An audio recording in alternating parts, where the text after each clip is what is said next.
Hello, my name is Helen Rennie. I'm the founder of Helen's Kitchen Cooking School, and today we're going to talk about browning meat, fish, poultry, in other words, anything that had parents. I'll refer to it simply as meat, but everything we'll do today will apply to scallops just as much as it applies to beef. In chem speak, meat browning is called Maillard reaction, but you don't need to know anything about chemistry to know that browning equals yum. What you do need to know is how to make this tasty little reaction happen in your skillet quickly and efficiently before your meat overcooks. Our first step is to dry the meat. Wet meat will steam and stick and do anything it is not supposed to do. So make sure your meat is bone dry before starting to cook it. Sandwich your meat between two pieces of paper towel and press gently until the meat is no longer glistening. Your mother, grandmother, and even Julia Child told you to wash that chicken. But one of the joys of being a grown-up is that you don't have to listen to them. Washing the chicken doesn't make it any safer, it just makes it wet, which takes way more paper towels to dry it sufficiently for cooking. Not a very green practice. Let's add a little oil to our skillet. How much oil to use depends on what you're cooking. If it's duck breasts, you won't need any. The duck breasts will produce all the fat they need and then some.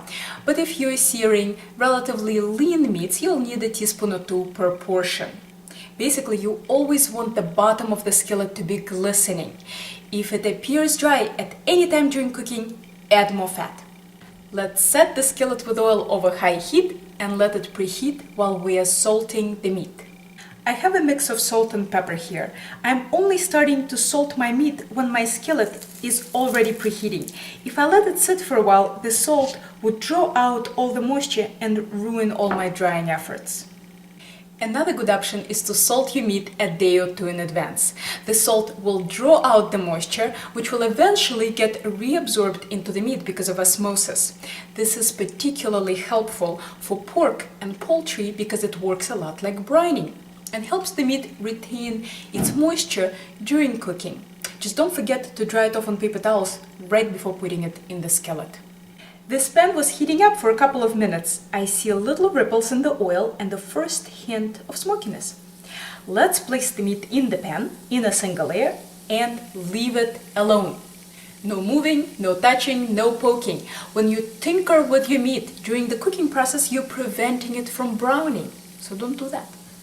I start the skillet on high heat and then turn it down as necessary if the oil starts to smell burnt. Crowding a skillet is a big no-no. This will cause your meat to steam. So if you have too much meat, cook it in batches. Having too much empty space is not a good thing either. The skillet will overheat in those parts, creating a big stink. Your fire alarms will go off, and that lovely brown base, the brown bits that you can use to make a sauce, will be ruined.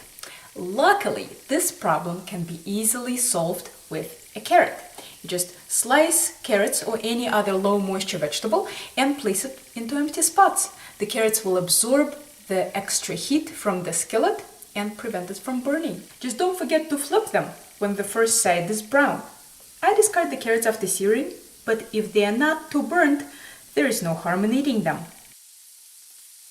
If the meat is still stuck, don't move it. When it's brown enough, it will let go easily. That looks good. Let's flip.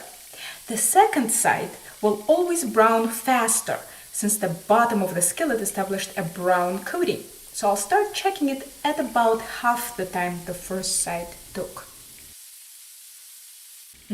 Beautiful.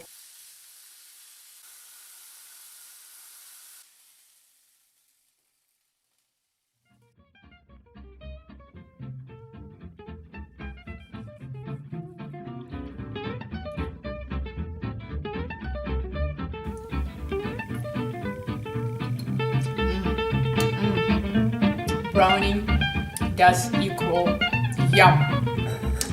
Here is the Maillard reaction.